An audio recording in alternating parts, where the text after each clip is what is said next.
Rengoku quickly ran into the butterfly mansion, rushing toward the medbay alongside Shinobu.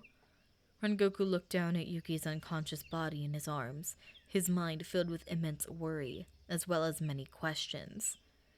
He had no idea what Yuki must have been through, but to end up in her current state, it must have been brutal. They ran past Kanao as they rushed to the medbay, Kanao now following close behind them. She kept pace with the two Hashira, speaking with conviction and concern. Lady Shinobu, Lord Rengoku, what happened to Lady Sunafureku? Why is she like this? Shinobu opened the door to the medbay, ushering both Rengoku and Kanao inside. Rengoku set Yuki down on the bed before Shinobu turned to Kanao to answer her question. She had gotten taken by an upper-ranked demon. She's been MIA for a month. But she stumbled into the butterfly mansion and collapsed in front of us. I hate seeing her like this. It's horrible. We don't have time to be dwelling on this. Rengoku interrupts. We need to assess Yuki's condition and see if she's going to be okay. Right.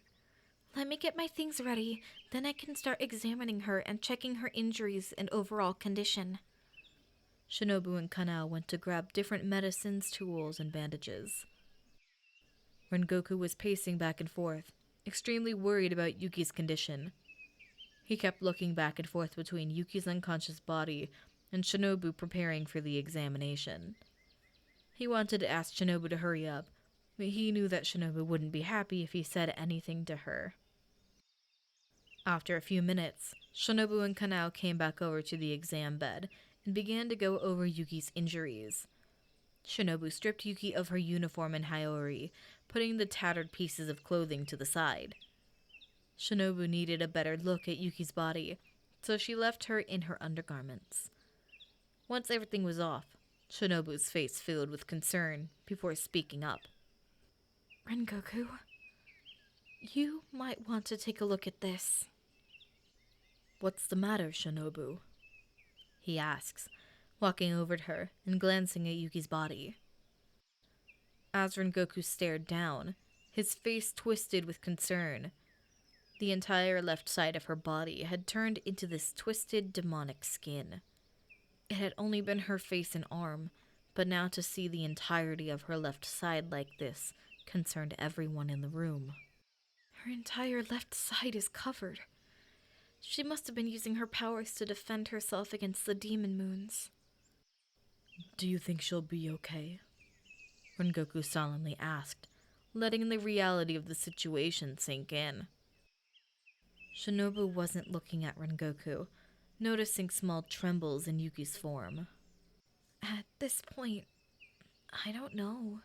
She's in a critical condition. She sighs before turning to Kanao, who was still in the room. Kanao, could you go get Yuki's medicine? It should be in her room, but if it isn't there, there is a purple vial inside the medicine cabinet in my room. Okay, do you need me to get a syringe too? Kanao quietly asks. Yes, please hurry. Okay, I'll be back shortly. Kanao leaves the room, going to find the medicine and syringe for Shinobu. Once she left, only Rengoku and Shinobu remained.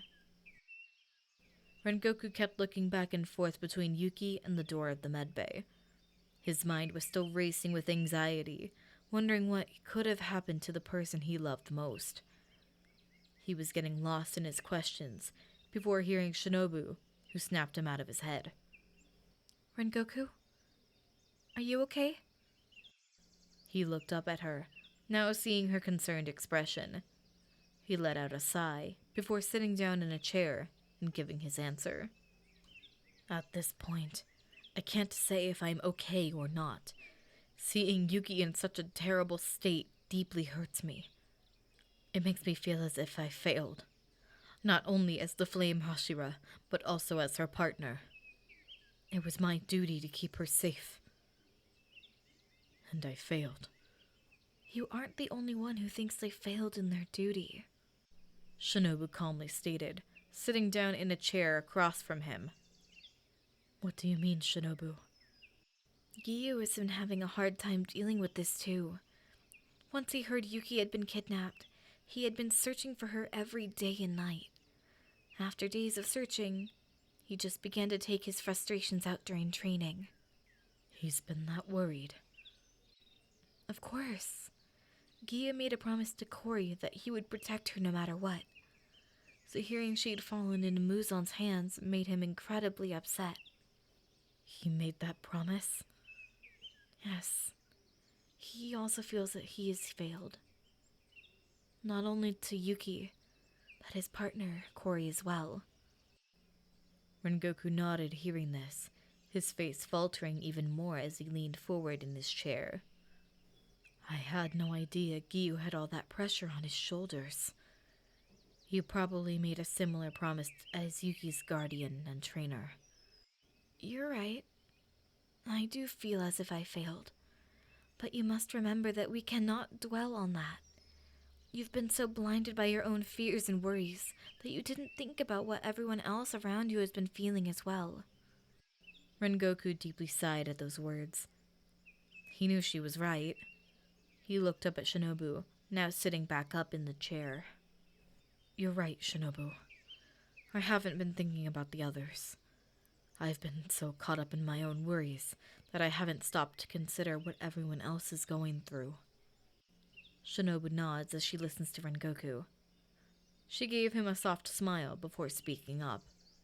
I'm glad you were able to come to that conclusion.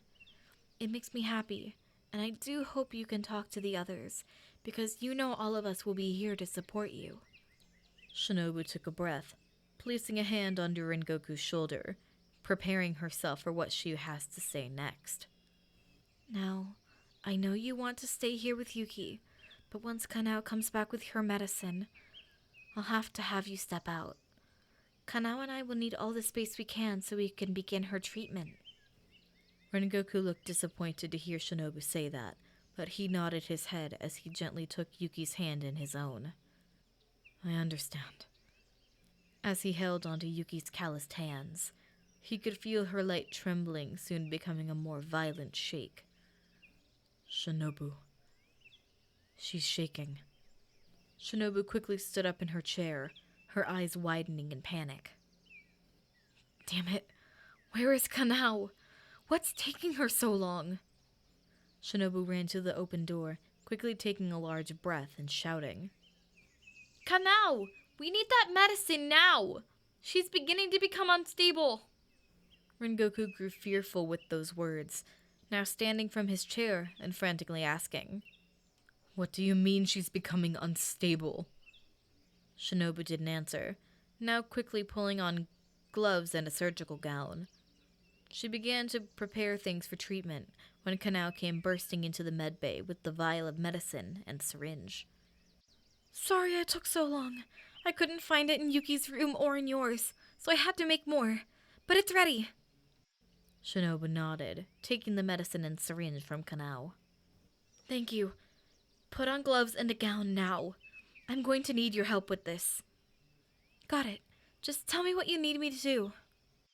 Rengoku was standing off to the side, seeing the two women now frantically working. He was terrified with what was happening with Yuki. Shinobu. Rengoku, I need you to step out. I need space to treat Yuki. Shinobu sternly said, not looking up at him, quickly getting to work.